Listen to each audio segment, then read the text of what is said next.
ناظرین گرامی، السلام علیکم ورحمۃ اللہ وبرکاتہ۔ امید ہے آپ سب احباب خیریت سے ہوں گے۔ میرے بھائیوں، آج میں آپ کے لیے ایک ایسا نسخہ لایا ہوں۔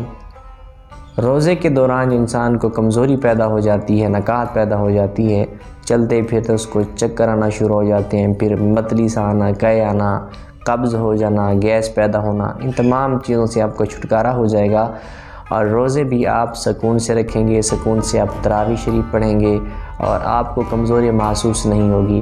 آپ نے کرنا کیا ہے؟ آپ نے دو کام کرنے ہیں۔ پہلے نمبر پر آپ نے اپنی نیند کو پورا کرنا ہے، کیونکہ جب انسان کی نیند پوری نہیں ہوتی نا تو پھر چکر آنا، ٹھیک ہے، بلڈ پریشر کا ہونا، سر کا درد ہونا، یہ تمام چیزیں پھر نیند کی کمی کی وجہ سے ہوتی ہیں۔ اور پھر دوسری وجہ یہ ہے کہ سارا دن حالات سے ہٹ کر 15 سے 16 گھنٹے آپ نے بھوکا اور پیاسا رہنا ہوتا ہے، اس وجہ سے جسم میں کمزوری پیدا ہو جاتی ہے۔ میرے بھائیوں، رات سحری کے وقت آپ نبیذ استعمال کریں، رات کو نبیذ بنا کے رکھ دیں، ٹھیک ہے، اور سحری کے وقت اس کو استعمال کریں۔ اسی طرح نبیذ بنا کے رکھ دیں اور آپ افطاری کے وقت اس کو استعمال کریں۔ 2 ٹائم استعمال کرنے سے آپ کے جسم کی کمزوری دور ہو جائے گی اور آپ فٹ اور توانا ہو جائیں گے۔ نبیذ کیسے بناتے ہیں؟